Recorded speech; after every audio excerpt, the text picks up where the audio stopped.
Nous sommes la moyenne des personnes que nous fréquentons. Je suis Mathieu Stéphanie, entrepreneur récidiviste et cofondateur de Cosa Vostra, agence de conseil tech et créative. Avec Génération Do It Yourself, je vous propose de rencontrer ensemble des entrepreneurs, sportifs ou artistes qui vont littéralement faire exploser notre moyenne.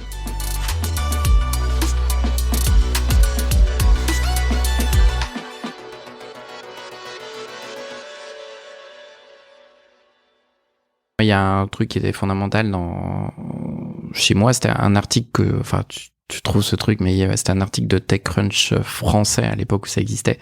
Et exactement. Et qui disait être l'homme de la situation ou pas, ou l'homme ou la femme d'ailleurs. Aujourd'hui, on écrira ça. Et de dire en fait, on est tous l'homme de la situation ou la femme de la situation jusqu'à une certaine taille d'entreprise. En fait, moi, je préciserais à partir d'une certaine taille d'entreprise jusqu'à une certaine taille d'entreprise. Donc, quand on crée une entreprise, c'est pas forcément notre bébé. On sait pas si on va être encore le bon entrepreneur lorsqu'il y aura 50 personnes, lorsqu'il y aura 100 personnes, lorsqu'il y aura 200 personnes. Donc en fait, cette philosophie-là, et que j'avais communiqué à mes associés de la fourchette, elle était extrêmement importante pour moi. Donc le fait de partir de son entreprise, ça fait partie de l'histoire quelque part. De toute façon, il y a forcément un moment où tu vas la céder, au pire en transmission, mais arrivé à la retraite, il y a un moment où tu vas la céder. Donc le truc, c'est pourquoi, c'est à quel moment tu pars et pourquoi tu pars. Il n'y avait pas forcément une envie de partir au bout de 5 ans, très clairement, ou dans la première aventure, ou au bout de 7 ans. Donc voilà, c'est quand même des expériences un peu longues. Après, c'est plus, à un moment donné, est-ce qu'on a encore envie de continuer cette aventure et est-ce qu'on est encore la bonne personne pour ça?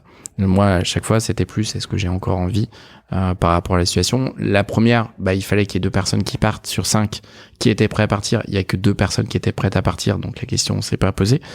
Si on avait été 5, on serait posé la question et peut-être que je serais encore dans la première aventure. Etc. T'as des cycles, moi je suis aussi 5-6 ans en effet, après j'ai envie au moins de, si ce n'est Cosa Vostra, ça fait plus que ça, mais tu vois, j'ai eu besoin de créer un podcast ou créer d'autres boîtes parce que j'ai des cycles comme ça. Il y en a, toi aujourd'hui, je vais pas dire que tu papillonnes, mais après ces 2 expériences quasi longues, ou en tout cas on va dire average, de durée moyenne, tu aujourd'hui es dans une envie d'avoir un rythme plus rapide?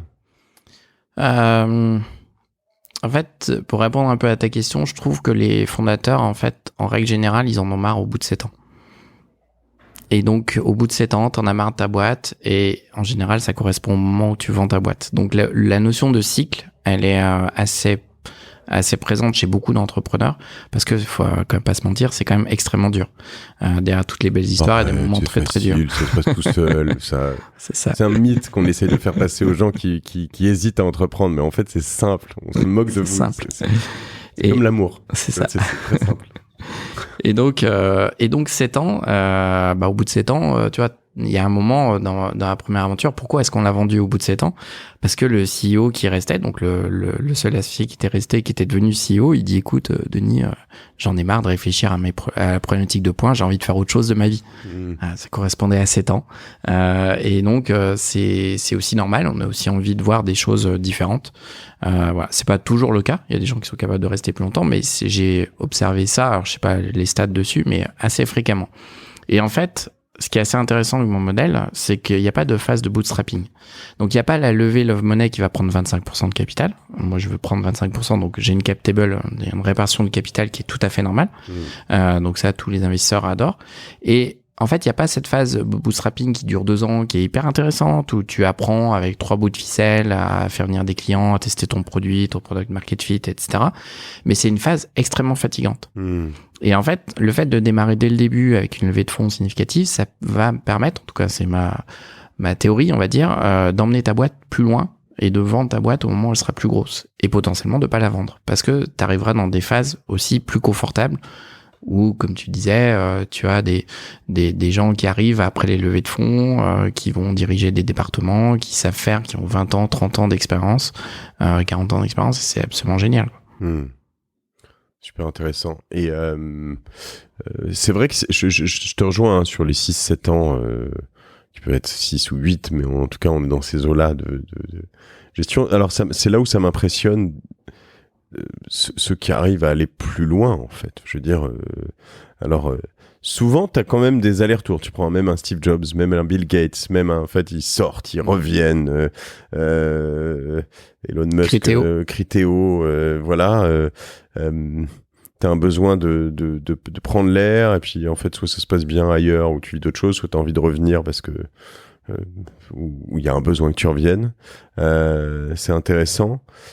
Certains vont avoir aussi d'autres approches qui restent dans leur boîte, mais non CEO. Je pense là à Sergey Brin, Larry Page chez Google, qui ont eu Eric Schmidt, puis Sundar Pichai, non, c'est lui, c'est chez eux, c'est ça, et Bill Gates, qui a eu aussi comment il s'appelait, son CEO pendant très longtemps, tu vois plus.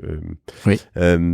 Et donc en fait, qui sont capables, même Mark Zuckerberg avec Sheryl Sandberg, finalement, qui sont capables de se dire, en fait, moi, le scale, c'est pas mon truc, je vais le laisser à quelqu'un d'autre et je vais me focus sur le produit, sur le core business peut-être, ou c'est peut-être une manière de durer plus longtemps. Oui, tout à fait. Il y a pas. Je trouve que c'est cette idée d'être l'homme ou la femme de la situation, et je trouve que l'exemple de Google est vraiment très intéressant. Ce qu'ils ont fait, Larry Page et Sergey, c'est que à un moment donné, ils se sont dit, on a besoin de quelqu'un pour emmener l'entreprise, et donc ils ont mis un CEO.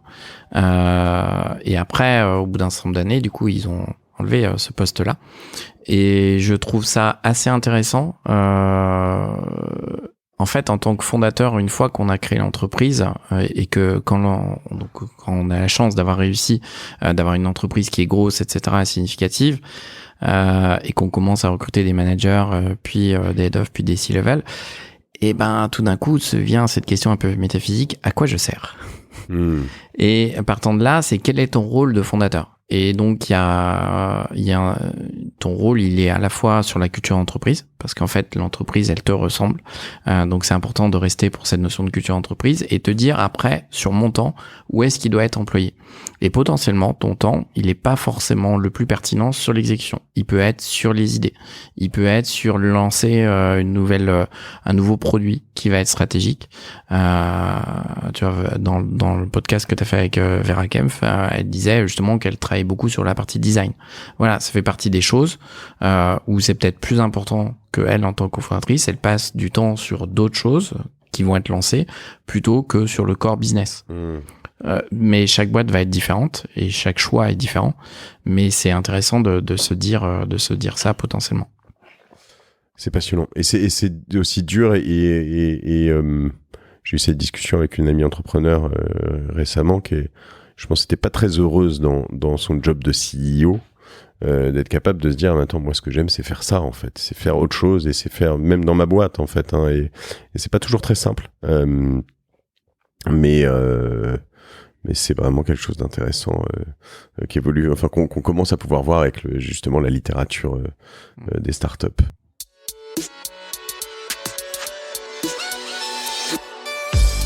Bravo, vous avez écouté cet épisode de Génération Do It Yourself jusqu'au bout. Merci de le partager à 2 personnes autour de vous, d'inscrire de force vos amis au podcast sur leur smartphone et de mettre une note 5 étoiles avec un gentil commentaire, c'est ce qui me fait ressortir dans les classements. Aussi, si vous me laissez votre email sur gdiy.fr, je vous enverrai l'épisode de la semaine ainsi que 2-3 bons plans. Pour finir, n'oubliez pas que si vous avez des besoins en accompagnement tech et créatif, toute l'équipe de Cosa Vostra va vous bichonner comme il se doit si vous nous écrivez sur gdiy@cosavostra.com. Je suis Mathieu Stéphanie et je vous embrasse.